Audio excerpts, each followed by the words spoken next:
People see us everywhere. They think you really care. But myself I can't deceive.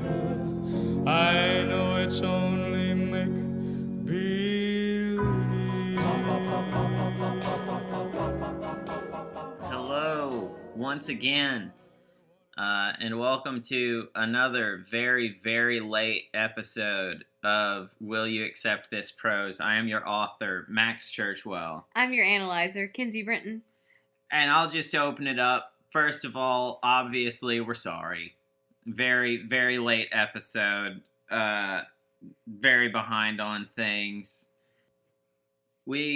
Our schedules are just weird now, and we've actually just to open up with some house cleaning because I don't have a good idea for the intro at all. We are thinking about going ahead and making this unfortunate schedule we've fallen into intentional for a minute. Yeah, we definitely meant to do this. Yeah, that was just the beta testing. We are going to start doing an episode only once every 2 weeks rather than every week until we can at least get our new schedules a little bit more settled down and get more used to these new routines and everything and be able to record and edit and all of that good stuff in a more timely fashion without it being stressful. Yeah. But in the meantime, we will just have to talk about this, terrible, terrible show. I hate this show. It's a really bad show. The more we watch it, the more I hate it. It's very difficult to enjoy anymore. But the good news is this episode opens on a really light, happy note. Mm-hmm. Wherein Sean, the man who just always smells good, apparently, the man of 1,000 colognes, The Sean, man who looks like Ryan Gosling. yes, he is. If you'll remember from I don't know, a year ago when our last episode came out. He had gone to Kaitlyn's suite because he is getting really insecure and frustrated about things. And the fun thing is, he's so worried about things, and he doesn't even know yet that Kaitlyn 100% fucked Nick Vile, who got brought on the show because he had slid into her DMs before the production started. And basically, she was just really horny for him. He managed to show up to a group date in New York. And within, 2, maybe 3 weeks of being there, got some. Yeah. Kind of sucks. It really sucks. And Sean doesn't even know that yet. So if he's struggling now, boy howdy. Yeah. Let's just wait. Yeah. Okay, so Sean does sit down and talk to Kaitlyn, and he just doesn't start talking. He does not start explaining himself. Yeah. She says something about, well, what's wrong? And he's like, well, I don't know. You tell me. She's like, what? Yeah, it's really weird. He seems... he almost seems kind of like non-committal here of like he showed up to talk to her and is now really questioning that decision, and his solution to this is to make her start talking. Yeah, it's like that knock knock joke where it's like, I have a really good knock knock joke, but you have to start it. You start it, yeah. Yeah. Damn, big yawn this episode. A lot happened in this episode, but apparently it put me to sleep a little bit. But yeah, so he shows up and he's sort of putting it all on her, and then he ends up really putting it all on her. Yeah, so he keeps bringing up her coming to their place in Texas off camera and saying, like, you're the one, you're it. Which, it was off camera, and we haven't heard anything about this before. Not at all. Recently. And we still, like, even at the end of this episode, because it does get talked about a lot more this episode, but, like, we still don't really know all that much about what was actually said. Yeah, it's we like have we know a pretty good idea of what happened. exactly. And the We have effects from it. we have the context, but we don't have the actual details about the conversation other than Sean was feeling a little bit insecure, and Kaitlyn went so far as to say that, you know, he's it. He could be the one, whatever. Yeah, so, but then Sean decides to ask Kaitlyn a real big question and says, "Are you in love with me?" Yep. Now, there are at least, 3 weeks left in this process. At least. And normally the question of love in general, or like the, you know, I am falling in love with you, and the bachelor or bachelorette put in the really tough spot of like, I'm not supposed to say it. Normally that doesn't come until the fantasy suites, which would usually be the second to last week. And so for Sean to bring this up at all is one thing. Like, if he had said, I am falling in love with you, fine. That's fine. And nice little moment. He has told Kaitlyn that he's in love with her. Oh, I forgot that. He has said it outright. Yeah. He and Jared both have. That, to me, almost makes it more toxic for him to ask this woman who is basically not allowed to directly answer this question, for him to ask her, are you in love with me? That's just, damn, Sean. And it's like, for a second, Kaitlyn just straight up does not know what to say. She's just flabbergasted. And she ends up just saying, you can't put me on the spot like that, which she had every right to say. Because it was absolutely true. You cannot do that, Sean. Yeah, he was real messed up. And he just keeps going on about how hard it is to see Kaitlyn go on dates with other guys and talk to other guys when he knows she thinks that he's the one, and all of this. It's just that he's completely missed the point of the game. Yep. And this happens all the time.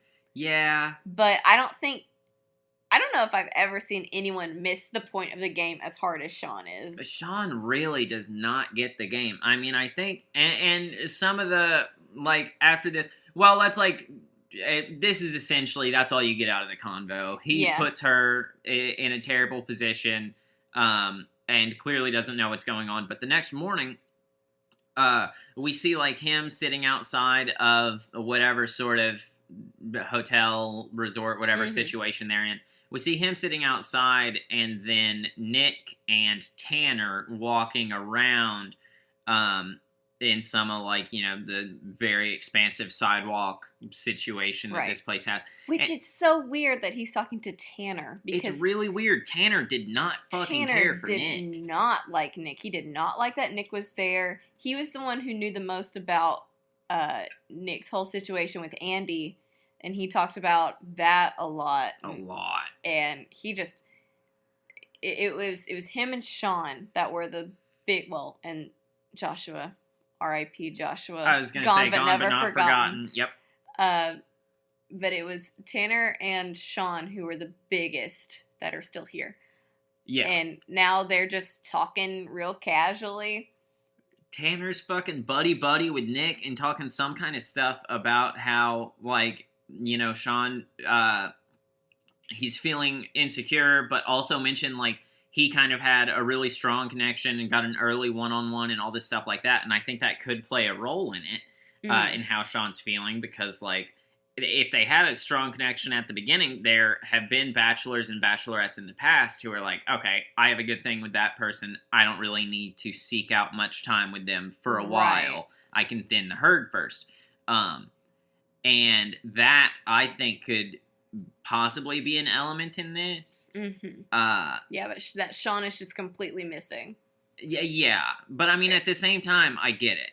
Yeah. Because, obviously, you know, as we've talked about plenty, this is a terrible situation that these actual human beings are put in. Right. And so, I can fully understand, as someone who has, and to some extent still does a little bit, struggled with insecurity in a relationship, in a connection like that, yeah, I bet I'd be pretty fucking insecure if she's dating, at that point, she was dating 9 other dudes. Yeah, but then at the same time, maybe he didn't know that he would react that way. Like, if you know you get insecure in relationships, you're not going to sign up for The Bachelor. Yeah, and this is a much bigger stressor to insecurity than any other relationship could possibly be. Right. One thing, and I'm just going to throw this out because it could be fun to talk about. I don't know if there's really all that much conversation to be had about it, but one thing that I thought of while we were watching this episode, and possibly even during that moment, was just something I think could be interesting that they could do to make things easier. I mean, obviously Ryan M. Rumpelstiltskin, he got thrown out pretty quick, thank God. But like, I feel like there were probably other dudes. I mean, Clint is the prime example in my head right now, who could have been narrowed out much quicker, I should say, if the way this show worked was like one of those, the old style games where it's like, you know, there's the 3 dates who are behind a screen and the person looking for a date asks them questions to make their decision. Yeah. If it had been something like that, but the fun thing about it is if they did like the silhouettes behind a screen, you have to imagine there's somehow arranged 30 men, possibly in a like Celebrity Squares or whatever situation where they're just stacked all upon each other in a whole ass mess.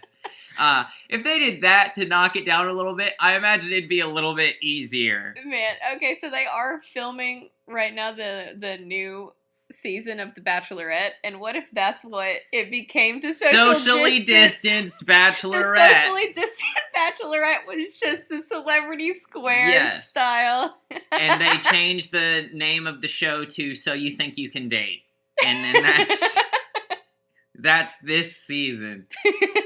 So you think you can date. I'd be way more on board with that than this, like, let's lock ourselves in a hotel and just hope shit's cool. Yeah, and then the lead's going to leave 2 weeks in, and they're going to bring in a new lead, which that's what happened with Claire Crawley's season. Oh, yeah, because she got so fucking into, like, one dude, and they were like, let's just fucking go. Yeah, real quick, let's talk about Claire Crawley's season, just super quick, because I don't know if we're going to talk about it as on a podcast. Yeah. But, so Claire, she was the Bachelorette.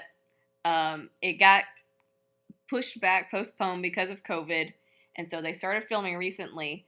And then she got a very early connection and just decided to leave. And good on her for it. Yeah. Because that, both physically and emotionally, that feels like a very healthy decision in this situation. Right. Because it's far better. Like, if there was really one dude that stood out from the crowd that much, I think she made the absolute correct decision in waiting the full 14 days to make sure he wasn't displaying symptoms, and then asking him to leave with her. I think, good on you, Claire. Very responsible. Very responsible. Well done, Claire Crawley. Yeah. Well done. So instead of ending the show there, they decided they were going to keep doing The Bachelorette, but they were going to bring... Kinsey, they're not going to have a 2-episode season end the show there. I know. But, like... It's the most heinous thing you've ever said in the show after 2 episodes. And then a wedding special that's released, like, 2 seasons away. Well, I was thinking they could, like, drag it out some... I don't know. It's 2 weeks of Claire and that dude, and then 4 weeks of the rest of the dudes being like, what the fuck? They could have, like, followed their relationship. Nope. No, they couldn't. No, they couldn't. They left the hotel. They're gonzo. Okay, but they brought in Tayshia Adams, who she was on Colton's season, and she was on the last season of Bachelor in Paradise. Not the biggest fan of her. Yeah. Not crazy about Tayshia. And it really, and I don't remember it exactly, but I think it's just that, like, she started getting mixed up in some drama with one of the contestants that I really liked when I was watching that season, because that was before I got Kinsey into it. Yeah. So, like, I don't know. She was fine in Bachelor in Paradise. She was definitely okay in Bachelor in Paradise. I just still was a bit jaded against her because, like, once she got mixed up in drama, she was one of those people that, like, I don't know, gets sort of out of hand with it. Like, goes too far, because it's like if you ate my last savage-sized Slim Jim that I had been really saving, and I was upset with you for that, and then out of nowhere threw out, like, and you like DC Comics, or whatever, like, something completely unrelated to talk shit on. She was that kind of person. And it grew very frustrating because I really liked whoever it was that she was in beef with, and I wish I could remember who right now. I feel like it was either Demi or Onyeka, but I'm not sure, because those were my two favorites in that season, even though Onyeka was... Both of those women were just a lot. But I just find it interesting because I think they kept the same cast of men. Which is weird, because I feel like this cast of men was kind of different because Claire was the oldest Bachelorette they had. Well, because what happened was they, you don't know, when you're the lead, you don't know who the contestants are going to be. And so the contestant list was announced for the audience, and then when they postponed it, Claire was able to look at the list, and she was like, hey, these guys are really young. They're too young for me. And so they changed a lot of the guys to make it more in her age range. And how is that not something how is there not a filter you can put on the contestant search of people near my fucking generation? Right, like, how is that not something you can say? Well, it was like, I think Claire was 39. And there were guys on her initial list that were like 23. Early 20s, yeah. Yeah. Which is so fucking stupid, producers, and you should have known better. If you're gonna make progress as far as ageism goes, make progress as far as ageism goes. Don't make a spectacle out of one woman and then give her, like, one dude in the house in an appropriate age range for her. Yeah. Okay, but I think that's all we need to say. That's all we need to say. We spent a lot of time on it. But, this episode is just... A lot of stuff was kind of quick, this episode. Yeah. But okay. Nick's conversation with Tanner. Nick is, like, apparently has heard that, unsurprisingly has heard about Sean talking shit, and specifically questioned that Sean said he was a master manipulator, which is... interesting, and I do feel like to some extent true, because there have definitely been some moments where it was clear Nick was trying to get rile up folks, especially after he came back from his sexual experience with Kaitlyn and was saying all this stuff about, it was private, it was intimate, it was romantic, it was so personal, whatever.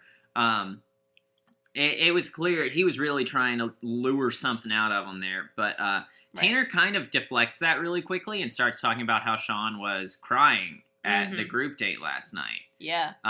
And of course, throughout this whole thing, we're seeing Sean sitting very solemnly. He was so sad sitting on the steps. On the steps of this building, yes. And it's like, who knows if they were actually there where Sean was walking around? Because it looked like they were essentially, 150 yards away from him walking on this sidewalk talking shit. Yeah, just circling where he was. So, like, the way they cut it, it sounded like Sean was listening, but there's no way. Well, no, I didn't read it as he was listening. It just seemed to me like, from a distance, if that's the type of insecurity he has, he's like, those two are talking shit. Yeah. Those motherfuckers. Tanner? Really, Tanner? You're gonna go on a walk with Nick and talk shit on me? Oh, they're laughing. Are they laughing at me? Definitely think he had some moments like that. But let's press onward. Okay, if you remember from last week, there's going to be a 2-on-1 this episode, and it is between JJ and Joe.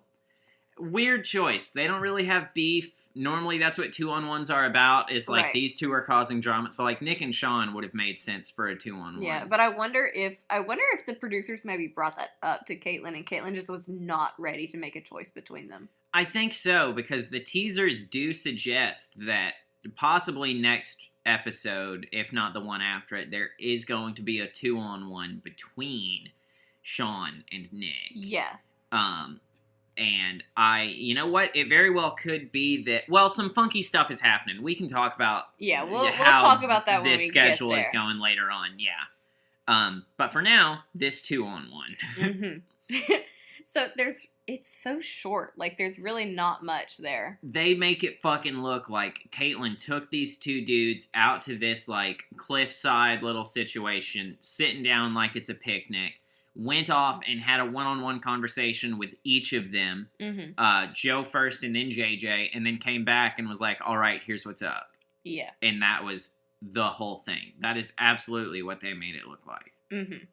So, what JJ, he does have this little talking head beforehand where he says that Joe is not a threat. He's not competition for JJ. But JJ's biggest threat is himself. So deep. I missed every second of that in this episode. You missed that? Absolutely do not recognize what you're saying at all. He did. He had a talking head where he was saying that Joe's not a threat. If he, like, the biggest challenge he'll have to overcome is himself. That's really fucking stupid, JJ. And JJ reveals some big stuff on this date, but, like, still, that's a stupid way to fucking say it, you fucking 16-year-old poet. Like, what the fuck? No offense to 16-year-old poets. I wrote edgy poetry when I was younger. Like, I'm a creative writing major. Edgy poetry, baby. I've been there. I grew up on the shit. But that's, wow. To somehow be both mildly edgy and suck your own dick at the same time, like, damn, JJ. We see, like, right off under the screen, he's, like, holding his, like, scroll where his poem is written. There you go. No, you know what it is? It's one of those, like, moleskin notebooks, but where it's, like, the very flexible leather, like, and he's been carrying it his whole life and bullshit like that. Yeah. He's just flipping through. He's like, let's see, 5th grade, 6th grade, 7th grade. Let me just flip through a million pages. College, damn it. Keep flipping. Last week. And then he can finally explain that Joe is not a threat. JJ is a threat to JJ. So the thing that JJ reveals to Kaitlyn is that he cheated on his wife 3 years ago. Yep. And his daughter is 3 years old. Oh, damn, I had forgotten that one. Oh, boy, howdy, JJ. Yeah. Really sucks. That really sucks. I mean, I'm not... The thing is, and I'm sorry to anyone. No, I take it back. I'm not sorry to anyone that's like JJ. If you're like JJ, I'm not surprised you've cheated. I am not surprised that you have cheated. Because that's the thing, is, like, it's not really the most shocking revelation well, I mean, obviously, you know, we can only speak from our own experience, but I feel like to the viewers, this is like a, oh yeah, kind of thing, and not a, oh, thing. Yeah. Which I feel like the producers, or no, I feel like JJ was really thinking that was going to be this, like, oh my stars, I must clutch my pearls moment. And instead it was like, okay. Well, that makes sense. Yup. That was pretty much it. Like, I wouldn't have said, oh yeah, JJ definitely cheated on his wife, but I wasn't surprised by the information. I think it was more, it wasn't a, oh yeah, JJ definitely cheated on his wife. It was more of like a, huh. Yeah, JJ definitely did cheat on his wife. Yeah. Like, all the pieces fit together so easily. We just weren't looking for that one quite yet. Yeah. But that's, I mean, again, this is such a short group date. Like, Joe just talked about, how, like, the last group date he was on really, like, was somehow sort of, I think maybe, like, a proof to him. He called it a turning point. But basically, he was just talking about how serious things are getting and how deeply he does care for Kaitlyn. Mm-hmm. And that he's never really felt like this before for another person. Or it's been a long time. I think he said it's been a long time. Because he does say here he's falling in love with her, I believe. Yes, he does. And he said it's been a long time since I was able to tell somebody that, which is very sweet. Mm-hmm. But he comes back, JJ goes off and says, ta-da, I cheated on my wife. And then he's like, and I lost everything. I lost my wive. I lost my daughter half the time. It's like, what did you expect? Me cheating on my wife was so hard on me. It's interesting. You know, well, God, we can't get into all of my dalliances. Because I haven't done much shit, but I've been used to do some serious shit. But that's a whole other podcast. Hit me up, DM me, I'll tell you all about it. Leave a comment. Yeah, like, comment, and subscribe, and I'll tell you about the person who cheated on their fiance with me. Yeah. If you really like this, if you want to hear more, like this video. Yep. Dick Firmrod will host a special where he gets me to reveal all the intimate details. I'm just here. I'm just ready to sit here and watch you and Dick Firmrod. Yeah, there you go. Yeah, you're the observer. It's more like every now and then, like, you hear just a from way far away from the microphone. That's Kenzie. You hear, like, popcorn, like, crunching a little bit. Dick or myself, one of us tells a bad joke, and you just hear...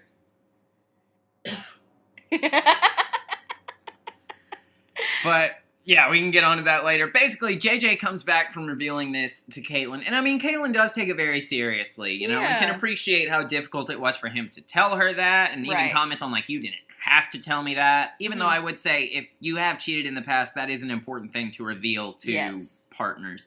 But she gets back and says, and actually at first we thought it was going to be Joe, because she says something about she hadn't had enough time with Joe. Yeah. Which really made me think she was about to kick him to the curb. Me too. I think I even, like, verbally said, yes. no, Joe. We both had out loud reactions to this one. But then she says to JJ, like, you know, you've got a daughter back at home that I'm keeping you away from, and if I can't really picture a future with you, then I don't feel like it's fair for me to keep you from her. Sends him home. I feel like we got very little of a reaction from him. I don't feel like we saw any of it. We saw a little bit of him saying, you know, he was blindsided. Oh, yeah, he said it was like being blindsided by a semi-truck. Yes. And that he just wants to find someone who he'll be happy to introduce his daughter to, and that he can see alive with or whatever. And I'm like, this is where he goes and finds Clint. This is the reunion. That could have been their new, like, during credits scenes where him and Clint reconnecting. Britt and Brady. Pretty much. We've got fucking Brokeback Volcano over here. Yup. Now, we do have to keep moving because Kaitlyn doesn't actually give the rose to Joe. She says that she wants more time with him. Yeah. And so they get to go off to spend some alone time one-on-one. There's a little teaser, big surprise, more stuff's happening with Sean. That's pretty much it. The time she spent with Joe, we didn't really see much of it, but, like, it was cute. They had some sweet little moments sitting on this very fancy couch, and that's about it. Then we get more of Sean's brooding. Yes. And this is actually cut with Kaitlyn talking to Joe. So we don't get a lot of their conversation, but we see them while we hear Sean's, like, voiceover. I just remember at one point him saying something about how it's hard to watch her kiss other dudes, and then bam, shot of her and Joe making out. Yeah. And then Joe gets back to the house where all the guys are, and they're all sitting on the couch, and he says something about how he is falling in love with Kaitlyn, and Sean immediately gets up and leaves. So clear. Sean is doing nothing to hide it. Like, obviously, Tanner picked up at that group date because he said something about it. He was crying after Jared came back with the rose. Yeah. And like, you know, there, Jared, you know, got the rose. They sat there for like, you know, less than a minute, but there was some awkward dead time there. Mm-hmm. Then Sean got up and left. On this one, it's like Joe sat down, said he's falling in love with her, and bam, Sean's on his feet and he's headed right over to her room. Yep, he's heading there again. And what's weird about this one is, like, in one of the teasers earlier, I think the teaser that I just sort of glossed over about the drama, we see Kaitlyn doing this talking head saying something about, like, you know, I would hate it if Sean wanted to leave because of this one mistake that I made and whatever. Mm-hmm. And she was crying, like, breaking down a bit. And so I said something about... We saw this clip very early on. Like, I think even last episode when Sean came to her room for the first time. It's been in the teasers for a second now.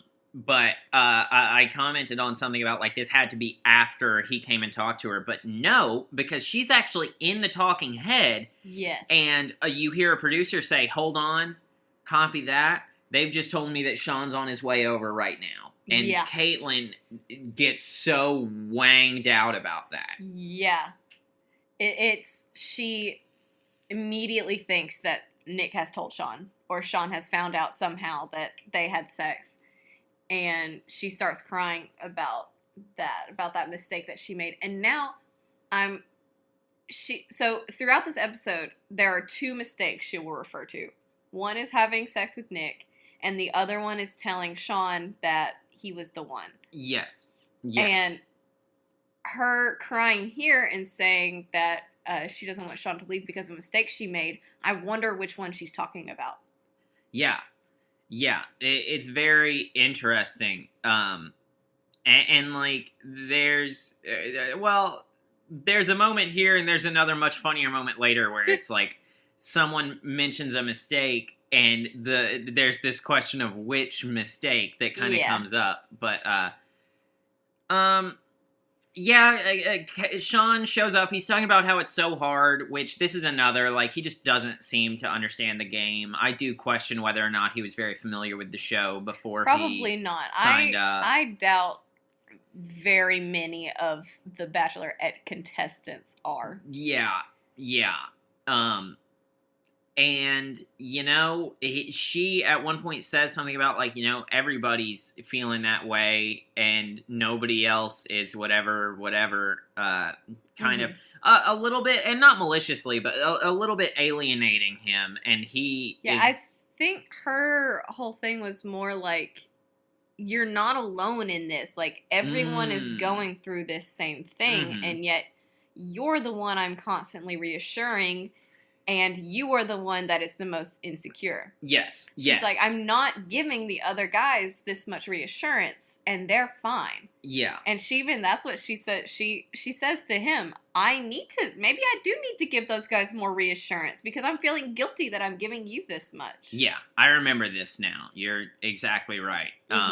And Sean just tells her, like, you know, the other guys aren't as upset because they're not feeling what I'm feeling, which is fair because there was a little bit to her tone. Like, you having reminded me what she said, you know, absolutely it's not exactly what I was remembering, but I do still feel like there was something in her tone that was a little bit like, you know, obviously this is a mean way to paraphrase it, but basically you ain't special is what and he had to, it's a little bit, we've seen Kaitlyn be inconsiderate a time or two. This seemed a little bit inconsiderate in, like, not taking into account, yes, everyone is experiencing that and struggling with it because that's the name of the game. Right. But, like, downplayed the fact that his reaction to it is unique because it is his. Yeah. Everybody's reaction to it is going to be different, even if it's only in minor ways, but it's really, really hitting Sean. Yeah, and I think probably part of Kaitlyn's reaction like that is she's probably just frustrated because this is the second night in a row he's come to her room. Yes, she has a right to be frustrated by that, for sure. With this same worry, and, I mean, she even told him, when you came last night, it really wanged me out. Like, it killed me, It killed me. Yeah, she said she didn't sleep, she was stressing out about it, and now he's back, still super insecure and worried. And I think, is it here? does she say to him that she shouldn't have said what she said to him? I believe this is it, because I don't think there's another time where they get one-on-one in this episode. Mm-hmm. And so she does talk about, like, she thinks that was not a wise move on her part, Right. and says that they should take a step back. Well, that happens at the cocktail party. Oh, yeah, okay, so there is another time where they get a little bit one-on-one. I think in this one, she's really questioning that decision, openly with him, questioning, like, I could have fucked up there. Mm-hmm. And then we get a talking head from Kaitlyn that kind of explains what Sean has been talking about. So she, when they were in San Antonio, decided she wanted to do a little sweet gesture, is what she keeps calling it. She wanted it to be a sweet gesture where she's basically doing what she did at the first cocktail party. Yes. She's wanting to run over and see them when she shouldn't necessarily be seeing them. Yeah, and so it was off camera. The only guys that were awake were Sean and Ben Higgins. And apparently at some point Ben leaves to take a shower, and that's when Sean brought up some insecurities, I guess, and so Kaitlyn reassured him by saying, I think you're the one, because she said at that point, he was the one who she could see a future with. It was Sean. Yeah. At that point. Mm-hmm. I will say, though, one interesting thing about this, because we get some more, Ben Higgins talks about it in a minute. Yeah. We get some more details on it. Sean has said multiple times that she spent, like, the whole night in his room with him, which we now know is utter bullshit. Yeah. Because, I mean, one of two things. Obviously, unless he and Ben made some interesting decisions, because Ben talked about he had to go take a shower because they were about to go to the airport and fly to Ireland.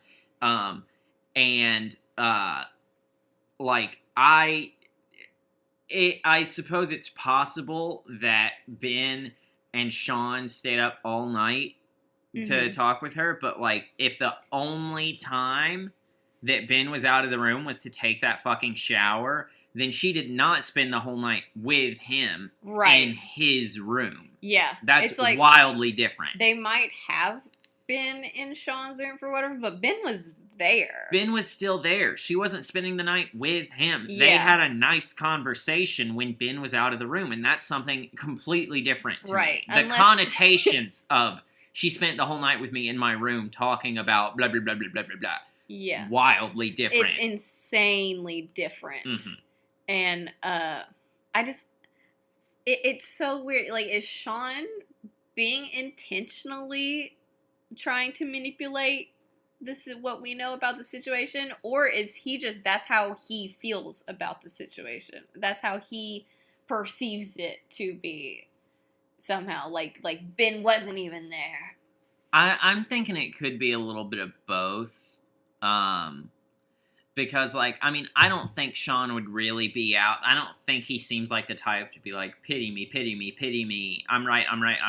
Right. Pandering to the audience. I don't think he's that type. Yeah. But I will say also, I think it might have to do something with, like, how he interpreted it, because this, to me, like, with his insecurities, I think, like, he has built that, you know, whatever the fuck, like, 20 minutes that Ben was taking a shower and getting ready to take off for the airport, whatever, 20 minutes, 45 minutes, an hour, however the fuck long it took Ben, I think he has made something way bigger out of that than it is to the outside viewer. Yeah, who can be a little bit more impartial on that situation. Right. I think he's definitely inflating the situation to justify his reaction to it. Yes. And I think that's for him, not for the audience, though. We were collateral damage from his personal justification. That's all that was. Yeah. Okay, but now it is time for the cocktail party. Weird start to this one. Weird start. Kaitlyn comes in, the guys are all excited, and then she makes this speech about these mistakes that she has made. And it really wangs all the guys out. Yes. I was actually kind of hoping this would be the moment where she was, like, straight up things went farther than they should have between me and Nick. Yeah, I really thought that was going to happen because we've seen that in a talking head. Or We not, know in a that it's teaser. coming. Yeah. We know that it's coming from the teasers. Mm-hmm. And like in some teasers tonight, we saw Nick saying a lot, and maybe this is teasers after this, but we've seen Nick in teasers in this episode a lot say something about the shoe is going to drop. Yes. I really thought this was going to be the shoe dropping. Mm-hmm. But no, that's not it. She just stresses everybody out, makes everybody really question what's going on. And this is an interesting moment to me because Nick several times talks about, I thought I probably got the most time with her this week. Yeah, you fucking did, you asshole. Yeah. And I thought we had a great time, but now even I'm so wanged out and whatever. Mm-hmm. And here's one thing I want you to keep in mind here. He has said before, as we mentioned earlier, that his time with Kaitlyn was intimate and personal and romantic, and I don't remember what all else, but he threw out a lot of stuff about it the morning after. And it doesn't happen right here, or well, does it happen in the next? It happens in this cocktail party, so we can go ahead and talk about it. Okay, well, I'll just go ahead and throw out that at one point, Kaitlyn talks to him about, being afraid that he's going to tell the other guys, and like basically, and in a talking head, she avoids so hard saying that she's going to tell him to keep it a secret. Yeah. And making all this stuff about she needs him to understand that she has relationships with these other dudes, right. But it's like, you have to acknowledge you neglected that as well. I think her biggest thing, because she said it at one point, she wants the guys to hear it from her. Ooh, okay. It's going to be way different if they hear it from Nick than if they hear it from her. Without a doubt. Yeah. Because, in the same way you said before, if you cheat in a relationship, you need to tell future partners that you have cheated in the past. If that partner finds out from someone else, then that's really going to cloud your relationship. Yeah. But if she's upfront about it, it's more likely that the guys will accept that more than if Nick reveals it. I get that. I will say, though, I think she should have confronted this sooner. Oh, yeah, for sure. I think that would have taken a lot of stress off her, because this has been a super tough week for her with the reactions that we've seen from her. And I feel like it would have been a lot easier if she had just straight up front said, listen, this is what has happened. If you cannot stay, if you feel too, betrayed or frustrated or whatever by this, I understand. And then she could have had a much sturdier place to start from with these fucking men. I definitely think so. Because so much is changing about this season, and a big part of it, I think, is the fact that now there is a wall between her and all the men other than Nick of, I fucked Nick, and this weird thing with Nick of, have you told people we fucked? Right. Like, I think she has put a big roadblock in front of all of her relationships by not just directing this confronting this as directly as she confronted Joshua. Like, full group of men being like, listen, here's what the fuck's up. What the fuck do you guys think? Yeah. Basically. I honestly don't know if it would be better for her to tell them all at one time or to tell them one-on-one. Well, here's the only problem. If she tells them one-on-one, without a doubt, someone is going to hear about it before she can tell them. Yeah. There would have to be way fewer men for her to do that. And maybe that's what she's waiting for, but I still don't think... it's like I said, I think she's going to have... Because if she waits until if she waits until the fantasy suites to say, well, there's some funky stuff going on. Yeah. But if she waited until there were few enough men that she would be able to speak to each of them one-on-one, and word not travel through the grapevine quicker than she could directly put it out, like, that's way too late in the game. Yeah. To be revealing that and then trying to deal with the consequences of it. Right. But, for right now, we'll get back to what's actually going on at this moment, which is, Sean is very insecure again. He says, like, she talked about making mistakes, and I know 100% without a doubt she's talking about me. Yeah, and he also mentioned that he could see on the other guys' faces they were all stressed out, wondering what they did, if it was maybe them. But he's like, but I know that it was 100% me. Yes. Which really sucks. And, Yeah. I fully understand him reacting that way. And just, man, that's another very difficult position. It's not like the other men aren't in a tough spot with her, saying I've made mistakes and leaving it at that. But, like, that's a lot of weight for Sean to sit there with. And to me, at least, it is unsurprising that, he has put that weight upon himself. Yeah, He's well, 'cause internalizing this he has situation. there's no reason for him to think that it was anything else. Yeah. Yep. Like, I really feel bad for him here. Me too. Because this is another, like, I mean, obviously I haven't been in exactly this situation, but, like, I've been insecure in plenty of relationships because, hey, baby, it took me until sophomore year of college to start well-maintaining, treating, caring for my mental disorders. But, having been very insecure in relationships in the past, and then thinking about how amplified that is by this situation. Yes. And then to be in that situation, like, now he doesn't only have the insecurity of his relationship with Kaitlyn, he's got guilt of these other dudes are straining themselves and so worried if they are the one who's fucking shit up, but it's me. Right. But I mean, we'll get on to the next important thing for now, and that's that Ben Higgins takes Kaitlyn aside and talks to her, and kind of surprisingly talks about, like, he was a little bit upset with how the last group date went, excuse me. Because it was the last group date when Jared got the rose. Yes. And Sean and Ben did not get, or neither of them got the rose. And of course. Sean, we knew, very obviously, very, immediately was very upset. But Ben also reveals that he was pretty upset by it. Because they had such a great one-on-one. But then brought up that night, that Kaitlyn came to their house. Yes. And says that this is where we find out about him leaving to take a shower, by the way. Yeah. He straight up confronts her about there was one vibe when I was there. I left to take a shower. When I came back, everything had changed. Yeah. He said that Sean seemed happier, and that everything just seemed off.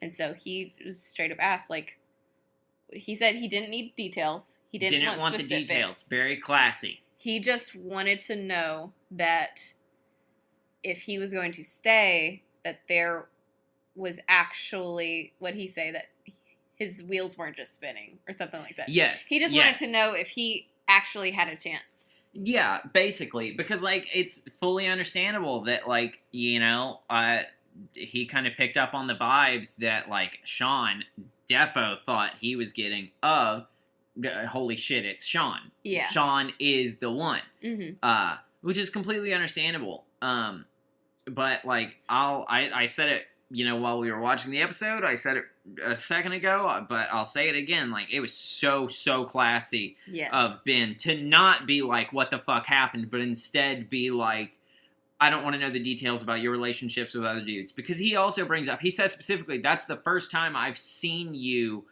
make a connection with a guy like that in the same room. Yes. And so he is not at all, it's kind of like Kaitlyn and Nick were wanting everyone to do about them. Not think about what's going on with them, but just about their own relationships with Kaitlyn. Right. Ben is doing that to a fucking T here. I love Ben Higgins. Wonderful, wonderful man. He's a wonderful, wonderful man. Okay. And then we get a teaser of, like, everyone crying. And then here's where Nick's, at some point, the shoe is going to drop. Yes. That happens. And we get some of Nick crying, which we do not see in this episode. With the voiceover of, I didn't see that coming. I don't think that's even in the teaser at the end of this episode. Yeah, I don't think so. So, who knows when the fuck that's going to happen. But, in the meantime, there's more cocktail party, and this time Kaitlyn is talking to Nick. Yeah. And this is where he does his big lie. Yeah, we talked about this a little bit earlier, but when Kaitlyn says, you know, when you talk about the date, you can say that we had fun or whatever, but you don't need to say, you know, how romantic and intimate things got. And he's like, I never did. Yeah. I never said it was intimate. I never said it was blah, blah, blah, blah, blah. It was passionate. It was blah, blah, blah. He basically lists off at least 2 words he used to describe it. And he was like, it was like he was getting really defensive. You said, while we were watching, Max, that he definitely told somebody. It really seems like he told somebody and thinks that Kaitlyn already knows about it. Yeah. It really, really seems that way. But I mean, I don't know. If he, you know, told someone in confidence and swore them to that and they're respecting it, good on whoever that dude is. Tanner, probably. Yeah. Like, good on him for not reeling it, but, like, I do not know. Either way, it's shitty. I mean, nobody, there's very few times you can respectfully talk about a sexual interaction you've had with a partner to someone beyond that partner and it not be really shitty and be, like, quote-unquote locker room talk, which is toxic as hell. Yeah. But, like, I don't know. I don't know if I would put it past Nick to outright tell somebody.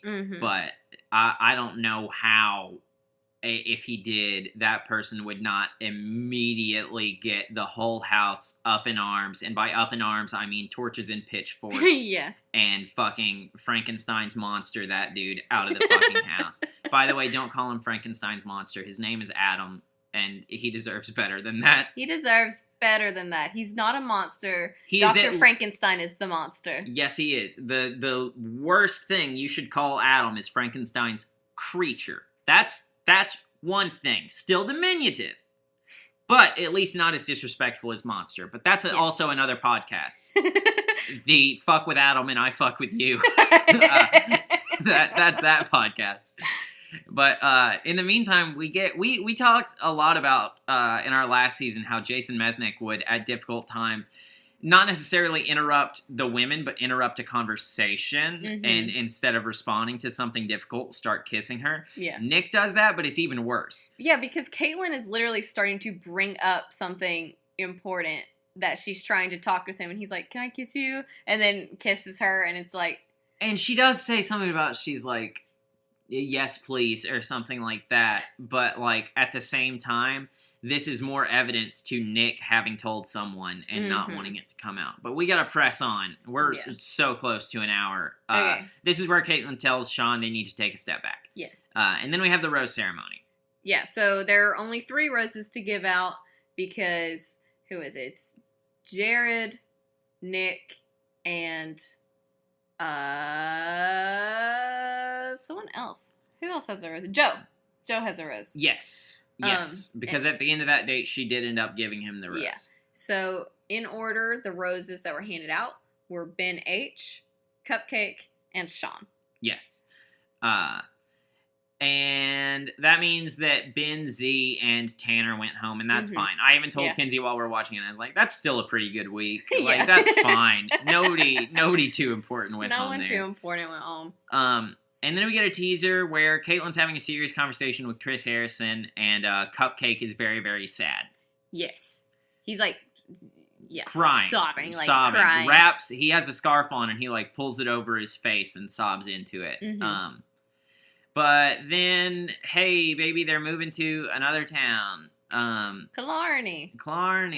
And the men get loaded up in this bus labeled as the Paddy Wagon. It is entirely green and has a leprechaun painted on it somewhere, which is great and cool.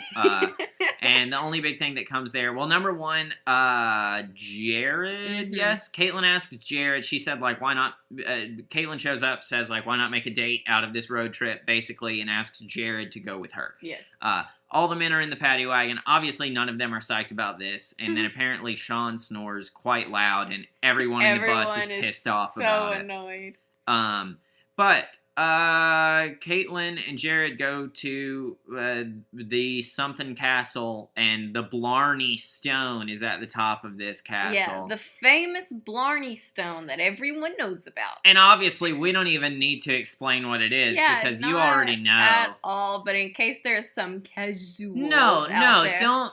There's no casuals when it comes to the Blarney Stone. Everybody knows, yeah. and so everybody knows that what they're gonna do is they're gonna climb up to the top of that castle and kiss the Blarney Stone and for good lay luck. on their backs and upside down have Yeah. to kiss this stone. There's this weird grate situation over a big, fairly long hole between the like roof and the stone itself, and they lay backwards onto that. Interesting choice. And then crane their heads back to kiss the stone, which has been kissed by people for hundreds of years and has been outside for hundreds of years. Yeah, it's just a part of the wall. I don't get. There is nothing special about it whatsoever. What is the lore? They said the Blarney Stone, and I'm thinking, shit, there's this, like, gem, this precious gem at the top of it. Nah, it's just a big brick.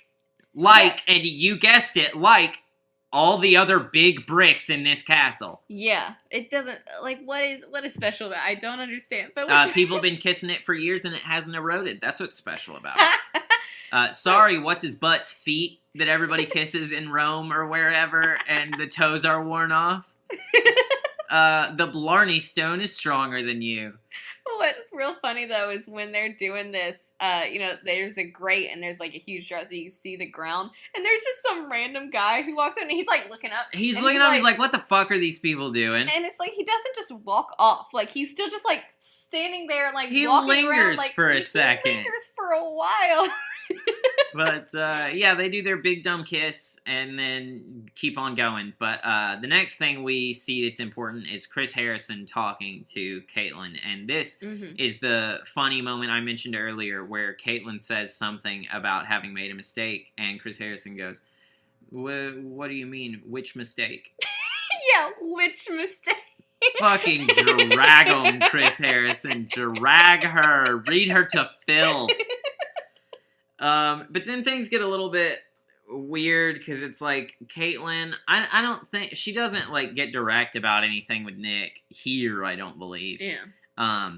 But just talks about, how weird things are, and I think mentions something about things are moving at different paces with different people, and Chris Harrison is like, okay, well, we need to bring those other relationships up to speed. Yes. And then explains the changes to the timeline that are being made for the rest of this season. Yes, so typically, it'll be the 4 guys will have a hometown where Kaitlyn will meet their families. And then, once one of them are eliminated, the 3 remaining will do a fantasy suite, and then the final 2 will get to meet Kaitlyn's family. Yes. But, because, I guess, Kaitlyn and Chris talked a little bit about how Kaitlyn isn't ready to meet families right now until she can have that conversation with the other men about what happened with Nick and all of this stuff. Yeah.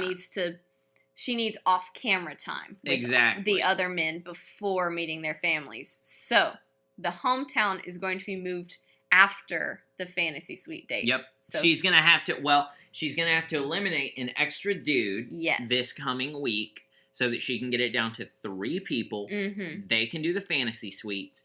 And then the 2 people remaining will get hometown dates. Yeah. Then Kaitlyn's family, I assume. And then a proposal. Yeah, so timeline is real weird. It's getting wonky. Mm-hmm. But next thing big that happens is once they get to this new town, once they get to Clarny, Cupcake gets the first one-on-one date. Yeah. After Chris Harrison explains to them how fucked shit is now. Mm-hmm. So they go to the Cliffs of Moher, I think is what they... I believe that's what it was labeled, is the Cliffs of Moher. And Kaitlyn pretty much brought him there to let him go. Really quickly. I feel like this is also very quick. She breaks up with him, essentially. And Cupcake takes it very well. Like, he actually says, I understand what this is and where this is going, but if this is our last chance, I would really appreciate it if you could tell me more about, like, what's going on. Yeah. And I don't feel like she really ends up revealing anything of all that much consequence other than just like, I don't want to lead anybody on if I can't see a future with them. So it's kind of the same as JJ got, but without the justification of you've got somebody to get home to. This one was just like, we don't have it. Which is fair. Yeah. Like, that's a perfectly responsible decision to make on Kaitlyn's part. It just sucks for Cupcake. Yeah, it really and does. And this is where he gets very sad and he cries. Yeah, he says, he does talk a little bit about Kaitlyn and how she's just a mess, and he doesn't know if she's ready to find happiness. Yeah. Which, I don't know, she does seem all out of sorts. She really does. I'm telling you, man, if, like, fucking the day after, if she walked Nick home and was like, straight up, we boned down last night, and then just saw who was willing to work through that, I think that would have been fantastic for her. I think that would have been great for her. I understand that's not a great way to do that, but here's the thing. That was not a great thing to do, and there's not a great way to reveal it. You can wait as long as you fucking want, and there's not going to be a great way to reveal it, Kaitlyn. I guarantee it. Yeah. And so this is when Cupcake does his big cry, and there is a producer there for him, and he says something of, like, as he's crying, he says, like, they never see it. Yeah, I think he was talking about, like, you know, what a good dude he is. That's what How I good assume he it could was. be for these potential partners. Yeah, and no one ever sees that. They always let him go. Which is really sad, because Cupcake seems like a good dude. He does seem like a good dude. He never caused problems. Nope. Was never involved with problems throughout this season. He was just a good dude who was there. Yeah. And unfortunately, that didn't end up working super well for him, it seems. But now we get the next episode teaser, and it still is playing up like, will she tell the guys or not? Because we do get a soundbite of her saying outright, Nick and I had sex. Yeah. But still don't get a lot of details on that situation. What we do get some stuff on is the Nick and Sean situation. Yes, there's going to be a lot of much more direct aggression between the two of them. Yes. And I will say that while we do see some really aggressive moments, especially Sean's like telling me, you're the last person I want to fucking talk to. Why don't you get the fuck out of my face right now? But I will say also, they're sitting down as this is happening. They're across a coffee table from each other. Sean doesn't make a move to stand up or anything. He just points towards the door. So I don't think Sean is going to actually fight. I think it's just he is justifiably pissed the fuck off. Yeah. And I'm hoping that Nick isn't the type of asshole. I will say also, I'm hoping, but know that Nick is the type of asshole to try to perturb Sean further in that situation with his shitty little smile and saying something that completely takes all fault off of himself in that situation. Yeah. And it's terrible, but it really fucks Sean up. Like, I don't know if that's after it's been revealed or not, but, like, if it was after it was revealed and Nick went to talk to Sean like that, Nick should have known better, and I think Nick absolutely intended to rile some shit up there. And we do later, we don't get the full thing, but Nick says something to Kaitlyn about, like, there's one dude that I just have absolutely no respect for. Like, Nick's gonna start trashing Sean in this next episode. And I really hope that doesn't work for him, but this is another situation where I really hope that, but know that it doesn't work for him, does work for him, to an extent, turn Kaitlyn on Sean. Like, I think he is going to an extent, slander Sean a bit in this next episode. I am worried about that. But I don't know. I just hope Kaitlyn is smart enough to see through it. And obviously, it's so different. What we witness and experience compared to what the Bachelor or Bachelorette does is wildly different. But I'm hoping that Kaitlyn was able to get a good enough read on things to understand, like, well, I'm just worried that this insecurity Sean has already felt is going to make her more susceptible to whatever bullshit Nick is going to spew. Yeah. Although we're saying all this, there's still a perfect chance Sean is going to kind of turn. Because one thing we see for sure, and this has been good and bad in the past, is that Sean interrupts the rose ceremony when seemingly it's down to him or Nick. Yeah, seemingly, like you said. Yeah. Interrupts a rose ceremony to tell Kaitlyn he needs to talk to her. Yeah. But man, if I ever, well, I probably will at some point teach dramatic irony. All I would have to do is show a you could season of literally, The Bachelor. you could print out, we know, like, there's at least probably 15-ish 100 episodes of The Bachelor / Bachelorette by now. You could just print out a fucking spreadsheet numbered 1 to 1500 and throw a goddamn dart and be like, okay, let's go, and there'd be dramatic irony involved. Yep. Because there's just so much. It's like there's so much that we know that the lead doesn't know, but then there's also so much that like different contestants know that we don't know, that the Bachelorette doesn't know, and there's so much information that no one knows but is true, and it's so convoluted and confusing, and I hate it. It's a whole goddamn mess, this entire show. But that is the conclusion of this episode of The Goddamn Mess. Yes. And this time we do not get a Britt and Brady credits scene. Yeah, I didn't think we would, because we got one last week. But wasn't the one last week the one that left off with, like, her mom and the friend zone? I'm excited to see the follow-up to that. Yeah. But what we see here is that on this road trip after the Blarney Stone, Kaitlyn and Jared were going to leave, walking to the car, and Kaitlyn says, I have an idea, and heads toward the passenger seat. And Jared is like, oh no, I'm going to stall it out.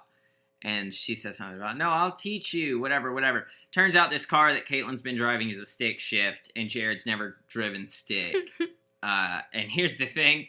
I learned how to drive on a stick shift. I still do drive a stick shift. A very, very little time in my, like, driving career has been in a automatic car versus a standard.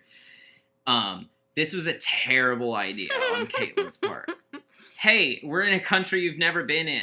Hey, this is a European car where you'll have to drive on the right side of the car on the left side of the road. Drive stick for the first time, you big dumb idiot. Yeah, that's a bad idea, Kaitlyn. To be fair, they never do get out on the road. They don't, thank God. Because Jared starts driving. He seems to do a fairly good job. Like, he has a little trouble balancing, releasing the clutch with putting on gas, which I'm not going to take the time to explain all this, because ultimately it's not important. So just take my word for it, because I'm as close to an expert as you're going to get on this podcast. Dick Firmrod doesn't drive. Yeah, no, this was a terrible idea. Jared does a fairly good job taking them, like, towards the end of the driveway, but at one point, and I don't know what happens exactly, but, like, they seem to be relatively far-ish from, like, the gate, and Kaitlyn's telling him to clutch and brake to stop, and then at one point is, like, when, you know, you see the brake lights from this rear shot of the car, says something about, oh, now shifted into neutral, and he doesn't do that in time, and so the car stalls out.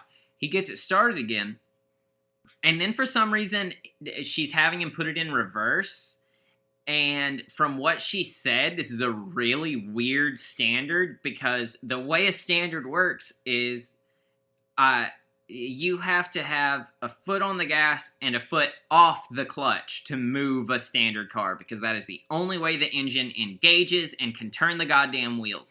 But she's telling him to, like, let off the brake, as if that's the thing. I don't remember. Like, yeah, no, she's telling him to let off the brake, and seemingly when he does this, the car lurches backwards, and, like, letting off the brake is not the important thing in a standard, because, again, the wheels will not spin unless your foot is off the clutch and on the gas. And so the car lurches backwards, and I don't know if it stalls out again or not, but thank the fucking Lord, Kaitlyn is like, I may have to take over. And I hope she goddamn did, because, like, I cannot imagine. I cannot imagine. I do not believe that Kaitlyn was about to have Jared drive on the actual road. Surely fucking not, but who knows at this point with the mistakes that Kaitlyn makes. That's the mistake she was talking about. He stalls out on the interstate, and she's like, I fucked Nick!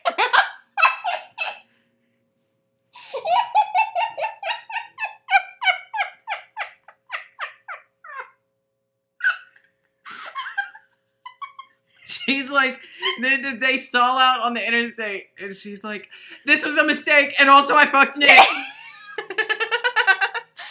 It's probably not called the interstate over there, but hey, baby, I've never left the country. It's just the perfect time. Oh, and also I told Shawnee was the one. Yeah, I told Shawnee was the one, and I fucked Nick not long after. Ah! Jared's like almost completely calm, like, we're just rolling. We're just kind of rolling, and traffic can go around us. I'm gonna pull over, but now we've got to sit there and talk about this. Okay, that's the end of the episode. That's the end of the episode. God. Yeah, okay, so, as I mentioned before, we're going to be switching to doing an episode every other week intentionally now, to make things a little bit easier on ourselves while we get some shit figured out. But once things get a little bit more stable for us, we may go back to doing an episode every week. It just depends on what we can make work, what we can or cannot make work. I've said it so many times now, but I am sure that, but in case you guys weren't listening, here it is again. Eventually, given enough time, we will have social media. We do already have the email. Will you accept this prose@gmail.com? We'll set up a MySpace. Yeah. Check us out on LinkedIn. We're gonna be on Foursquare. But yeah. We're moving towards that stuff. Who fucking knows though at this point? But yeah, damn. I think that's pretty much all that needs to be said at this point. Sorry again for our string of late episodes. Also, I realized recently that episode 16, I forgot to put the theme, the intro and outro music in because I spent so much time getting the music right for Dick Firmrod. What are you talking about? You don't have to edit anything. That just happens when he talks. Oh, you're right. You're absolutely right. You just had to fix the levels on it. Yeah, that's all. I needed the saxophone to be audible but not overpowering. I needed it just at the right balance for Dick. Because he gave me very specific... he gave me some really detailed specifications for how he would appear in an audio medium. But, yeah, damn. Kinsey, do you have anything you would like to say before this episode ends? I know the answer to this question. Any return listeners, repeat customers know the answer to this question, but I'll ask it anyway. Do you have anything you'd like to say before the end of this episode? No. Yeah, there we go. Okay. Well, then that's got everything done that needs doing. So I suppose now that all that needs doing is done, I have been and will always be your author Master. I guess I'm still your analyzer, Kinsey Brenton. So non-committal. And join us next time for the most dramatically ironic episode of Will You Accept This Prose? In Will You Accept This Prose history. What an episode. One and only prayer is that someday you'll care. My hopes, my dreams come true. My one and only